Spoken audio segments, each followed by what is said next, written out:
Keith, this is for you. That video was not about you. It's some unnamed controversy going around, and I keep getting brought up.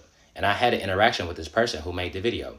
So let's talk about it. I'm going to show you the video I'm talking about, and we're going to talk about it point by point. She's very anonymous with the names, but in the caption, she put food critic and thief. And it's over 200 comments saying, is it Keith? Is it Keith? Oh, Keith did this, Keith did that. It's been 2 days, and she hasn't directly responded to any of them, except for the ones that are tearing me down and calling me out of my name, and falsely accusing me of being a thief. Let's talk about it. I didn't know if I was going to address this or not, but I'm just so disappointed and so frustrated about the situation that I think I'm just going to have to say something.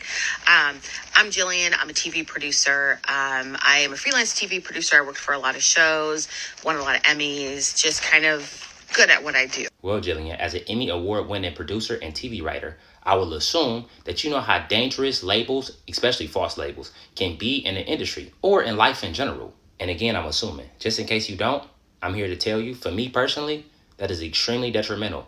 And I don't like that. And I don't play with it. I also pitch shows to networks. So I will find talent. It's safe to say she didn't find me. I already had 2 to 3 million followers when she originally reached out. For people that I think would be great to have a show. I link with them and then create a show around them, and then I pitch that around to networks. And some get sold and produced, some get a no, and they circle back later. Recently, there's a creator here on TikTok that is beloved by all. I even love them and think they would make great TV, but I pitched them an idea to take to networks, and they basically said no in a nice way, but then stole my fucking idea. They just stole it, so now they're doing it. On December 11, 2022, Jillian reached out to me in a comment, basically saying exactly what she said. She's a producer. She would love to pitch me an idea.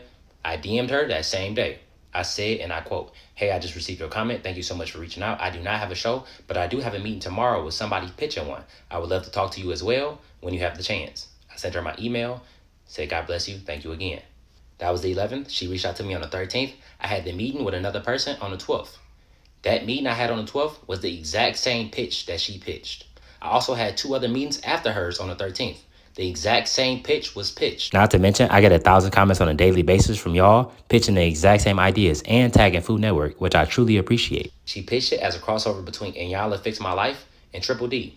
The premise, I find a restaurant that's struggling. I go into the restaurant in disguise, try the food, rate it, tell the people what I thought.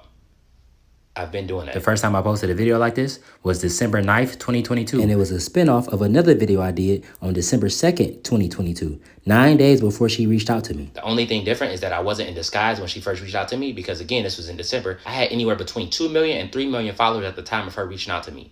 Of course, I wasn't in disguise at that point. I personally was able to walk into restaurants and still get treated the exact same because not a lot of restaurants recognize me.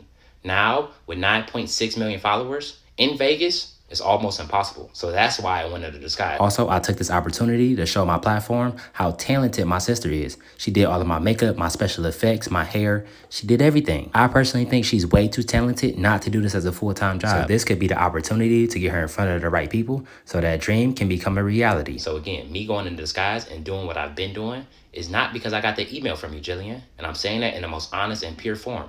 I don't mean any harm, but I do not appreciate you putting labels on me like that. Comments like this with a hashtag Keith Lee controversy going around, I'm not a fan of.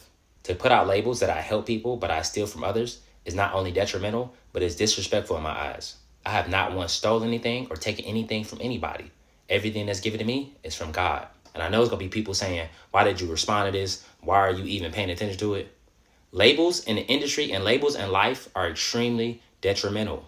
To put a label like thief on a content creator is crazy, especially when it's unwarranted. God willingly, I have a lot of big things coming up, and I don't want unnecessary labels on me. Thank you, Jillian, for understanding.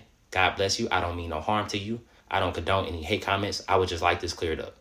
Thank you. God bless you. Have an amazing day. Jilly has since shut down comments for that video and has uploaded a response video. This is not an apology video for 2 reasons. One, I'm not going to apologize for being frustrated about someone stealing an idea from me. It's an unfortunate part of our business, and it happens a lot because ownership of an idea is a gray area. But I am frustrated because the situation that I am referring to, I was in negotiations, I was in contracts with this person, and we were negotiating with other networks and production companies to find the right place for this particular show idea. They then decided they didn't want to do it. And that's okay. Some things work out, sometimes they don't. But then I find out that it's greenlit, the same idea, my idea, greenlit at another network. I'm frustrated, and I'm not going to apologize for being frustrated about that. My original video was not to call anyone out because I don't know what I'm going to do with this situation just yet. There's a potential to fight for my idea. It's a long, grueling process, so I don't know if I necessarily want to do it. But I was just expressing my frustration. I was not calling anyone out. So I'm not apologizing for that. Secondly, Keith, this is for you. That video was not about you. And I did not think that you would think that that video was about you because our interactions were very minimal. We exchanged a few emails. I sent you a pitch, and I want to read a line out of the pitch so that you understand that I don't think there was anything for you to even steal. The pitch I sent to you was basically taking what you already do, your content, your own idea, and putting it into a different format for TV and or streaming. So you can see right here, it says, essentially, it's a way to take what you do on TikTok and expand it to broadcast and or streaming format.